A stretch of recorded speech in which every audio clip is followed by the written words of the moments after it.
ರಾಗಿ ಗುಡ್ಡಲ್ಲಿ ಮಾಡಿದಿರ ಅದನ್ನ ಟ್ರಯಲ್ ಮಾಡ್ತಾ ಇದ್ರ ಅದು ರಿಪೋರ್ಟ್ ಬಂದಿದೆಯಾ ಅಥವಾ ಆಧಾರ ಇಟ್ಕೊಂಡು ಮಾಡಬೇಕು ಅಂತ? ಇಲ್ಲ, ಅದು ನಾನು ಅದನ್ನು ನಾಗ್ಪುರಲ್ಲಿ ಹೋಗ್ಬೇಕು ಬಂದಿದ್ದೀನಿ. ನಾಗ್ಪುರದಲ್ಲೂ ಹೋಗಿ ನೋಡಿದ್ದೀನಿ. ನಮ್ಮ ದಕ್ಷಿಣ ಭಾರತದಲ್ಲಿ ಇದೇ ಮೊದಲು ಮಾಡಿರುವಂತದ್ದು. ಅದ್ರ ಸಾಧಕ ಬಾಧಕಗಳು ಕೂಡ ನಾವೆಲ್ಲ ಕ್ರಮಿಸಿದ್ದೇವೆ. ಒಂದ್ ಸೈಡ್ ಮಾತ್ರ ಓಪನ್ ಆಗಿದೆ, ಇನ್ನೊಂದು ಸೈಡ್ ಓಪನ್ ಆಗ್ಬೇಕು. ಇನ್ನೇನು ಅದ್ರಲ್ಲಿ ಏನೇನು ಟ್ರಯಲ್ ಆಗ್ಬೇಕು ಅದನ್ನೆಲ್ಲ ಕೂಡ ರೆಕ್ಟಿಫಿಕೇಶನ್ ಅದರ ಅನುಭವದ ಮೇಲೆ. ಈಗ ಕೆಲವರು ಟ್ರಾಫಿಕ್ ಜಾಮ್ ಆಗ್ತಾ ಇದೆ ಅಂತ ಹೇಳಿದ್ದಾರೆ. ಕೆಲವು ಕಡೆ ಮಧ್ಯ ಇದನ್ನ ಅಂಡರ್ ಪಾಸ್ ಮಾಡಬೇಕು ಅಂತ ರಾಮಲಿಂಗಾರೆಡ್ಡಿಯವರು ಮತ್ತು ನಮ್ಮ ರಾಮಮೂರ್ತಿ ಅವರು ಸಲಹೆ ಕೊಟ್ಟಿದ್ದಾರೆ. ಅದಕ್ಕೆ ಡೈರಿ ಇನ್ಸ್ಟ್ರಕ್ಷನ್ಸ್ ಕೊಟ್ಟಿದ್ದೀನಿ. ಅದಕ್ಕೆ ಎಸ್ಟಿಮೇಟ್ ಮಾಡಿ ಅದಕ್ಕೆ ಪ್ರಪೋಸ್ ಮಾಡಿ ಕೆಲಸ ತೆಗೆದುಕೊಳ್ಳೋಣ ಅಂತ ಹೇಳಿ ಅದನ್ನು ಕೂಡ ಮಾಡಿದ್ದೀನಿ.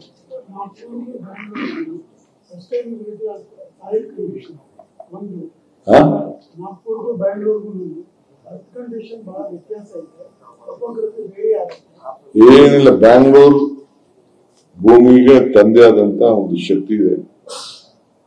Most well accepted soil, hard rock ಎಲ್ಲ ಇದೆ. ಇಲ್ಲಿ ಎಲ್ಲ ಡೈಜೆಸ್ಟ್ ಮಾಡ್ಕೊಳ್ತೀವಿ.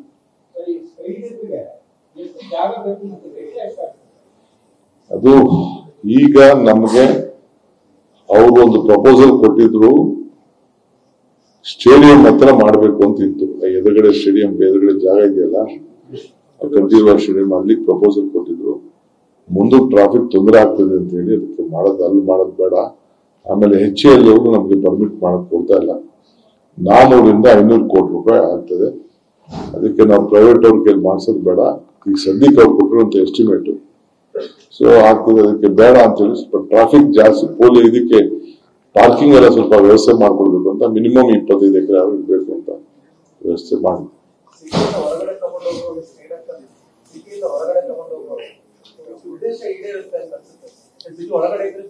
ನೋ ಎವ್ರಿಥಿಂಗ್ ಎಲ್ಲ ಕಾಣ್ತದೆ, ಎಲ್ಲ ನಾವು ಲೆಕ್ಕಾಚಾರ ಹಾಕಿದೀವಿ.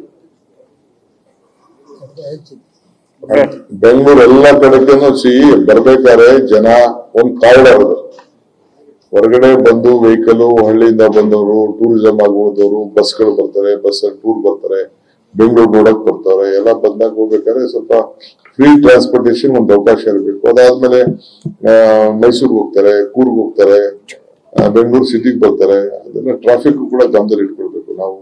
ವಿತೌಟ್ ಟ್ರಾಫಿಕ್ ಪೊಲೀಸ್ ಇಲ್ಲದೆ, ಯಾಕೆಂದ್ರೆ ಎಲ್ಲಾರು ಸ್ವಲ್ಪ ನೈಸ್ ರೋಡ್, ಸ್ವಲ್ಪ ಡಬಲ್ ರೋಡ್ ಇದೆ. ಇನ್ನ ಆ ಕಡೆ ಈ ಕಡೆ ಇನ್ನ 57 ಅಡಿ ಇದೆ. ಇನ್ನ 57 ಅಡಿ ಎಕ್ಸ್ಟೆಂಡ್ ಮಾಡ್ಲಿಕ್ಕೂ ಕೂಡ ಆ ನೈಸ್ ರೋಡ್ಗೆ ಅವಕಾಶ ಇದೆ. ಆ ದೃಷ್ಟಿಯಿಂದ ನಮ್ಮ ಅಶೋಕ್ ಅವರು ಅದನ್ನ ಅಲ್ಲಿ ಸಲಹೆ ಮಾಡಿದ್ದಾರೆ. ಅವ್ರು ಹೇಳೋದ್ರಲ್ಲೂ ಬಹಳ ಅರ್ಥ ಇದೆ.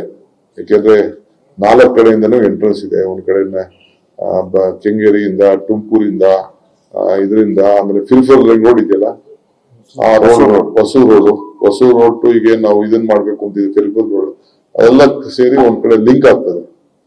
ಆ ಲಿಂಕ್ ಆಗಿ ಅಲ್ಲಿಗೆ ಸೇರ್ತದೆ. ನಾವು ಹೊಸ ರೋಡುನು ಅಲ್ಲಿಗೆ ಬಂದು ಬರೋಕ್ಕೆ ಅವಕಾಶ ಇದೆ. ಸೊ ಆ ದೃಷ್ಟಿಯಿಂದ ಆ ಸಲಹೆ ಮಾಡಿದ್ದಾರೆ. ಇವ್ರ ಸಲಹೆ ಏನ್ ಹೇಳಿದೆ ಅದನ್ನ ಕ್ಯಾಬಿನೆಟ್ ತೆಗೆದುಕೊಂಡು ಹೋಗ್ತೀವಿ.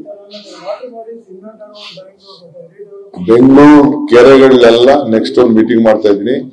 ಬೆಂಗಳೂರು ಕೆರೆನ ಲೇಕ್ ಡೆವಲಪ್ಮೆಂಟ್ ಅಥಾರಿಟಿ BWCC ಮಾಡಿ ಎಲ್ಲದಕ್ಕೂ ಕೂಡ ಟ್ರೀಟ್ ಮಾಡಿ ವಾಟರ್ನ ಕೆರೆಗಳನ್ನ ತುಂಬಿಸಿ ಆ ವಾಟರ್ ಅಂಡರ್ ಗ್ರೌಂಡ್ ನ ಹೆಚ್ಚಿಸಲಿಕ್ಕೆ ಒಂದು ಸಪರೇಟ್ ಪ್ರೋಗ್ರಾಮ್ ನ ಮಾಡ್ತಾ ಇದ್ದೀವಿ.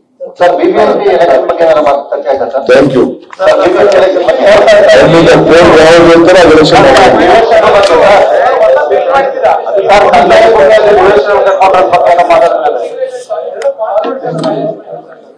ಸುಪ್ರೀಂ ಕೋರ್ಟ್ ಅಲ್ಲಿ ಹೊಸ ಘಟನೆ